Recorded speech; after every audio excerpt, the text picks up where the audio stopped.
Hello friends, मैं self Nikhil Yaduvanshi. मैं आप सबों का स्वागत करता हूं मेरे YouTube channel Nikhil all in one में। आज मैं बात करने वाला हूं कोरोना के टॉपिक पे। आखिर क्या है कोरोना? तो चलिए वीडियो को शुरू करते हैं। आप सब जानते हैं कि कोरोना वायरस चीन के वुहान शहर से शुरू हुआ था और वहां से फैलते फैलते कई सारे देशों में फैल गया।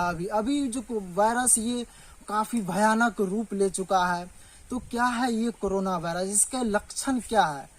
मैं बता दूं कि कोरोना वायरस का लक्षण जो है, ये वायरस जिस किसी को भी संक्रमण होता है इस वायरस का संबंध वायरस के ऐसे परिवार से है जिनका मुख्य लक्षण है सर्दी जुकाम होना, सर दर्द, माथा दर्द, गले में खराश होना है। लेकिन इसका मतलब ये नहीं होता कि हमेशा ऐसा लक्षण पाए जाने पे आप कोरोना वायरस से संक्रमित है।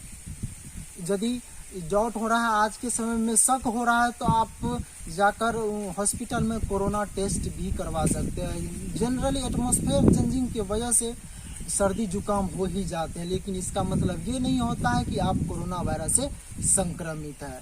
एक बात यहाँ पे और सामने आ रही है, गांव शहर में एक बात जोर शोर में शोर है कि इस बात का शोर है कि यदि कोई व्यक्ति सर्दी जुकाम की वजह से हॉस्पिटल जाते हैं अपना चेकअप करवाने के लिए, तो उन्हें कोरोना पॉजिटिव या कोरोना से संक्रमित बता करके क्वारंटाइन सेंटर भेज दिया जाता या फिर दूसरे शहर में रेफर कर दिया जाता है, दूसरे अस्पताल।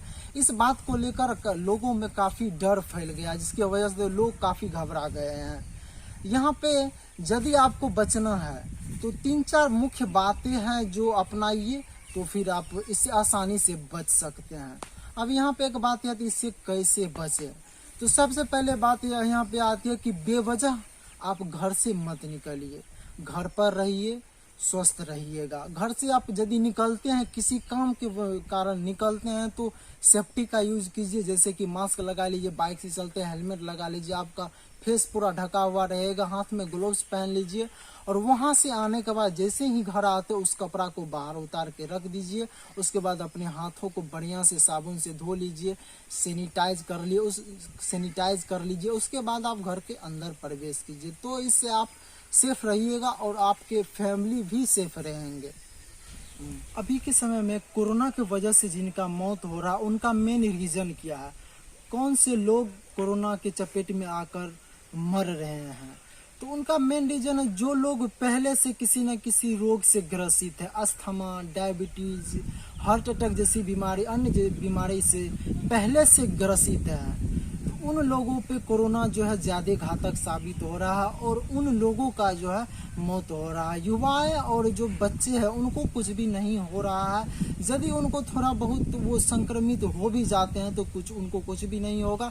14 से 21 दिन में उनका रिकवरी हो जाएगा। बस थोड़ा सा देख रेख करना होगा, खान पान थोड़ा ठीक करना होगा, मतलब सेल्फ क्वारंटाइन करना होगा, तो वो 14 से लेकर के 21 दिन तक में उनका रिकवरी हो जाएगा। तो इसमें भी डरने की कोई बात नहीं। हाँ, यहाँ पे एक बात और है कि आप कोरोना से डरिए मत। यदि आप कोरोना से डरते हैं तो डर की वजह से आपका इम्यूनिटी पावर डाउन होता है। आइए मैं एक कहानी के माध्यम से एक सच बताने जा रहा हूँ जो आप शायद आप में से कुछ लोग जानते भी होंगे। जर्मनी या इटली का एक शहर में यूनिवर्सिटी में लैब टेस्टिंग किया जा रहा था। एक व्यक्ति जो कुछ ही दिनों के बाद मरने ही वाला था, उन पे ही प्रयोग किया जा रहा था। एक जहरीला सांप उनको दिखा दिया गया और उनके आंखों में काला पट्टी बांध दिया गया और उसको कहा गया कि ये सांप जो है तुमको डसेगा और उसके बाद देखते हैं तुम्हारा मौत होता है या नहीं होता है। यदि ऐसा कुछ होगा, जहर बढ़ने लगेगा, तो फिर मैं मतलब मेडिसिन से ठीक कर दूंगा। तो इसी तरह कुछ हुआ कि उसके तरफ सांप को छोड़ दिया गया और कुछ दूर आने के बाद उस सांप को पकड़ के रख दिया गया और उसको चूहा से डसवा दिया गया और थोड़े ही देर के बाद उस व्यक्ति का मौत हो गया। मौत क्यों हुआ? यहाँ पे क्या हुआ? डर की वजह से उसका इम्यूनिटी पावर कम हो गया। इम्यूनिटी पावर कम होने की वजह से ब्लड का सर्कुलेशन डाउन हो गया और धीरे धीरे हार्ट बीट उनका रुक गया और इस तरह से उनका मौत हो गया। तो इसीलिए आप बिल्कुल भी मत डरिए, कोरोना आपका कुछ भी नहीं कर पाएगा। घर पे रहिए, इम्यूनिटी पावर को बढ़ाने वाला नेचुरली तरीके से, या आयुर्वेद में बहुत सारे ऐसे हैं, फिर नेचुरली तरीके से भी इम्यूनिटी पावर को बूस्टअप किया जा सकता है, इम्यूनिटी पावर को बढ़ाया जा सकता है। तो रात में गर्म पानी पीजिए, उसके बाद काढ़ा पीजिए, जो आपके लिए फायदाकारक होगा और आपके इम्यून सिस्टम को मजबूत करेगा। इससे आपको कोरोना का संक्रमण नहीं होगा। और कहीं ज़्यादा से ज़्यादा प्रयास कीजिए, बेवजह कहीं जाने के लिए नहीं, घर पे रहिए, स्वस्थ रहिएगा। और एक बात यहाँ पे सामने आ रही कि क्या 5G टेस्टिंग की वजह से भी सांस लेने में तकलीफ हो रही है।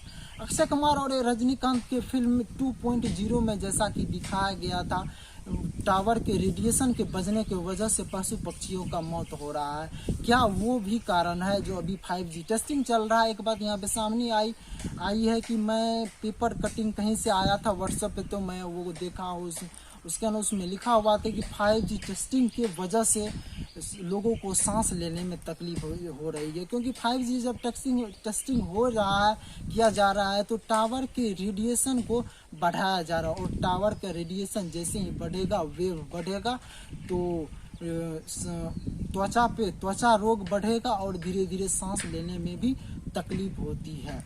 तो ठीक है, इसके बारे में कुछ दिनों में और ज़्यादा खुलासा हो ही जाएगी, क्या ये भी कारण है सांस लेने में जो आजकल तकलीफें हो रही है लोगों को, स्किन डिजीज जो बढ़ रहा है, क्या ये भी कारण है? तो फिर जुड़े रहिएगा हमारे साथ, अगले वीडियो में फिर मिलते हैं, इसके बारे में कोई नई जानकारी देंगे। Okay, thank you. हमेशा खुश रहे, स्वस्थ रहे, क्योंकि ये ज़िंदगी ना मिलेगी दोबारा। ओके।